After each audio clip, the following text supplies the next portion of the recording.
Program vaksinasi COVID-19 berbayar untuk individu resmi ditunda. PT Kimia Farma menyebut program tersebut ditunda untuk sosialisasi kepada masyarakat, serta masih banyaknya pertanyaan atas vaksinasi gotong royong mandiri ini. Program vaksinasi COVID-19 berbayar untuk individu resmi ditunda.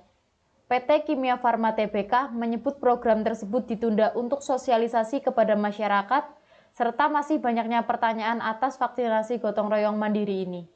Penundaan ini dilakukan lantaran pelaksanaan vaksin individu berbayar ini memantik polemik sekaligus pertanyaan di masyarakat. Alhasil, Kimia Farma memutuskan untuk memperpanjang sosialisasi mengenai vaksin COVID-19 berbayar ini.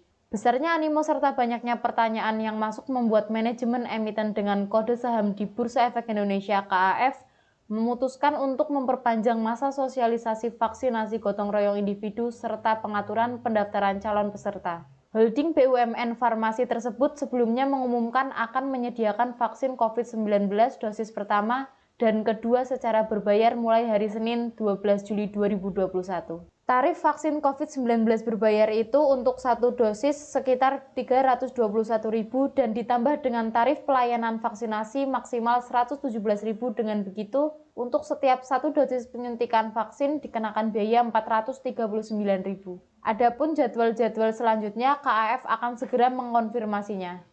Sinopharm kini menjadi pembicaraan, lantaran disebut sebagai vaksin yang akan digunakan dalam vaksinasi berbayar.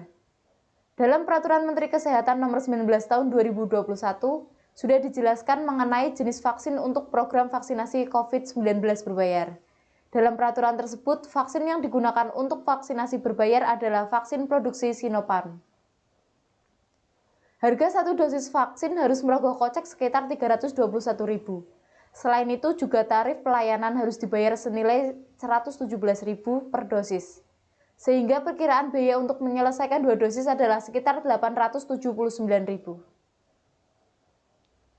Vaksin Sinopharm adalah vaksin virus corona buatan Cina dan telah diujikan di beberapa negara lainnya. Vaksin tersebut telah masuk dalam daftar vaksin COVID-19 WHO dan mendapatkan Emergency Use Authorization atau izin penggunaan darurat di Cina, Uni Emirat Arab, Bahrain, Mesir, dan Yordania, dan kini juga di Indonesia. Vaksin ini menggunakan platform yang sama dengan vaksin Sinovac, yaitu virus yang diinaktivasi atau berjenis inactivated vaccine.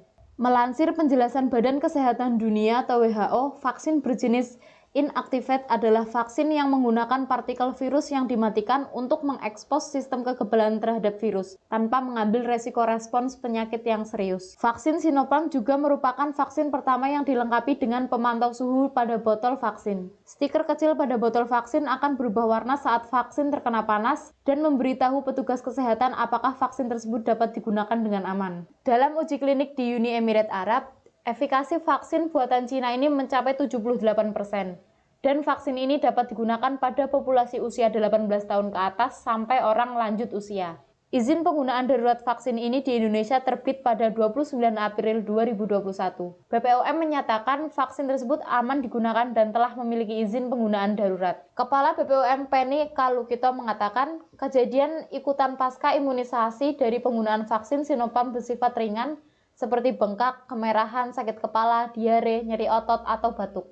Sementara itu, WHO telah merekomendasikan pemberian vaksin tersebut kepada orang dewasa berusia 18 tahun ke atas. Pemberiannya dalam 2 dosis suntikan, adapun selang waktu penyuntikan antara dosis pertama dan kedua disarankan 3 hingga 4 minggu.